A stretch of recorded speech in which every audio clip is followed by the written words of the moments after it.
What do you do if there is absolutely no way to confirm your identification? There's no social security card, there's no birth certificate, and the feds refuse to work with you because you have absolutely no identification documentation.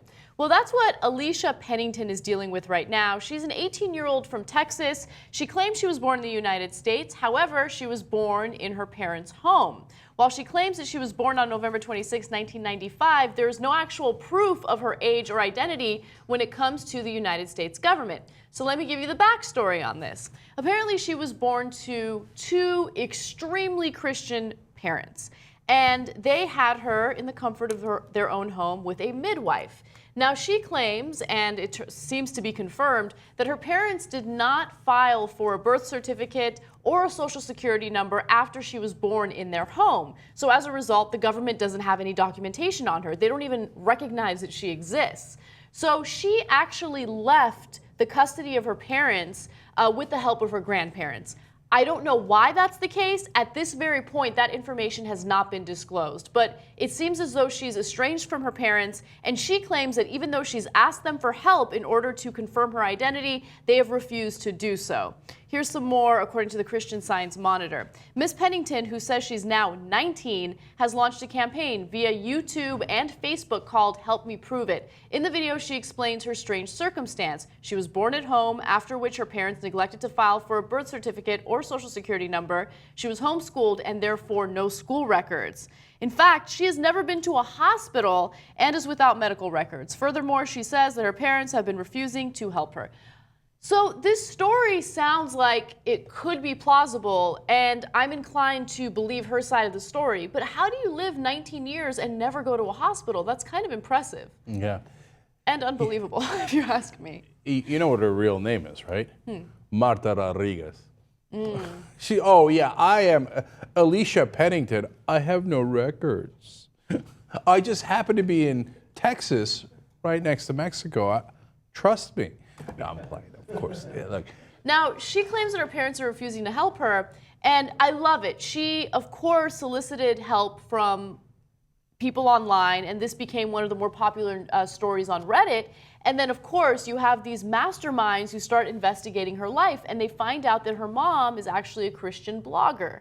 Okay, and her really? Yeah. She can't bother to get a social security number for her daughter, but she blogs?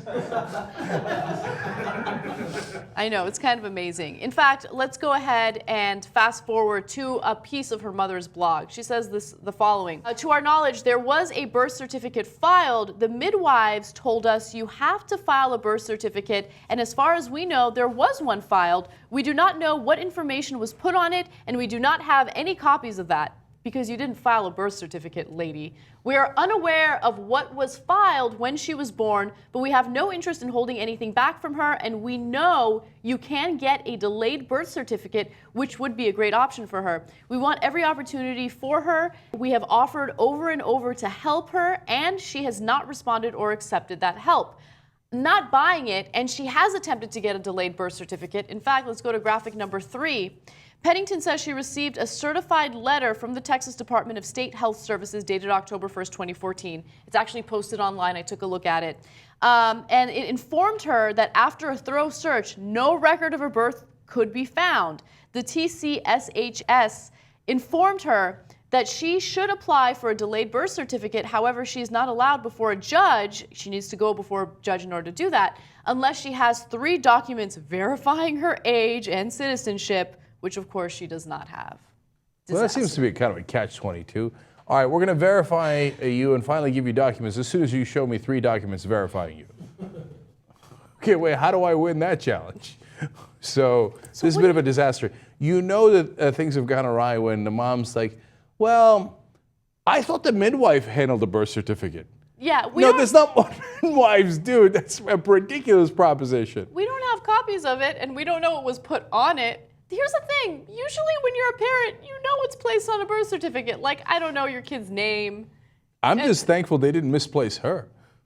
They're like, wait, where'd the kid go? This is a disaster. But also, think about how difficult it is to deal with federal bureaucracy as it is. But this is like a whole new level, right? Like, who do you talk to? What do you do? And it's crazy because, I mean, she would be completely helpless if it weren't for the internet. So she, of course, asked for help. And of course, there are the people who are investigating her personal life, understandably so. But then now there is a lawyer who's agreeing to work with her pro bono. So pro bono is always an interesting phrase, if you ask me. But that's a good thing. So hopefully she will get her identity verified and she can live a normal life like all of us do. Yeah, it's a funny thing to have to prove your existence. Your Honor, I assure you that I actually do exist. Yeah.